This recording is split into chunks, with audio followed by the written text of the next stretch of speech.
What, as a parent, could you not believe you had to explain to another parent? 1. I have a coworker who is pretty immature. He and his wife decided to have a baby, and given his narcissistic personality, many of us were worried. During the baby years, he was mostly disinterested, so things weren't terrible. But when his daughter became a toddler, trouble began. One day, he came to work upset. He explained that he was rushing his daughter to get ready for daycare, forcing her to dress quickly.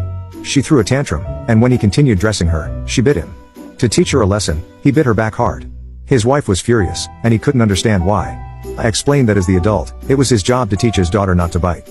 By biting her back, he was teaching her that biting is acceptable, that the stronger person wins, and that she couldn't trust her father in moments when she lost control.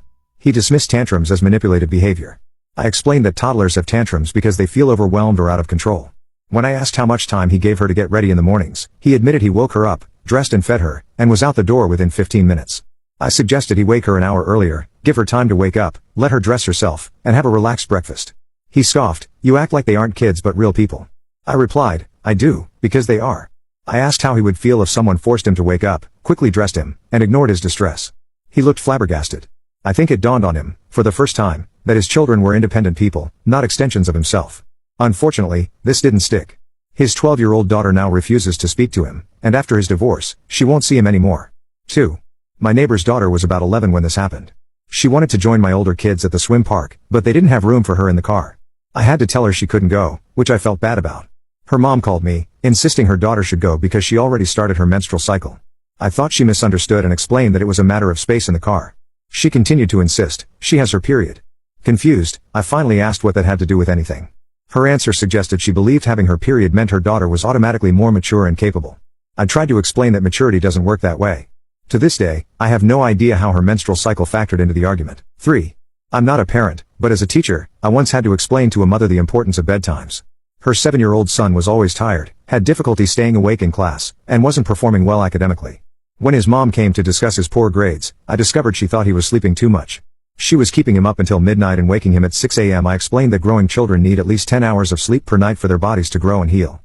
She started putting him to bed at 8 p.m., especially on school nights. Within a week, he was brighter, more alert, and his work improved immensely. About a month later, he gave me a big hug and thanked me for telling his mom he needed more sleep.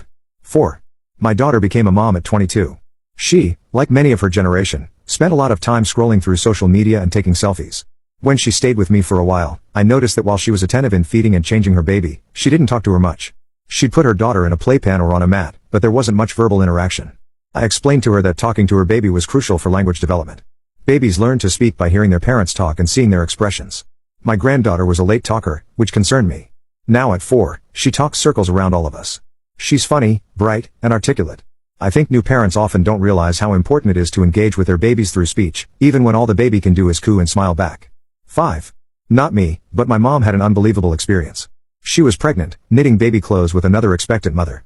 The other woman said, "Sometimes when I look at my belly button and see how small it is, I can't believe it's going to open up big enough for a baby to come out." My mom was stunned. She explained that the baby comes out through the same place where the sperm went in. The other woman was amazed. Imagine how frightening it would have been if she hadn't learned the truth before labor. 6. I had a stillborn baby boy. After we found out, the doctors told us we could either wait for labor to begin naturally or come back the next day to be induced. When we went home, someone brought me lunch. I couldn't eat much, but I managed a few bites. My stepmother-in-law got really upset, thinking I couldn't eat because I'd need a cesarean. I had to explain to her that a stillbirth meant I would still have to deliver vaginally. She wasn't the only one, many people didn't realize this.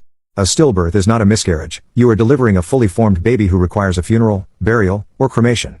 They have fingers, toes, hair, and skin. A stillbirth is still a birth.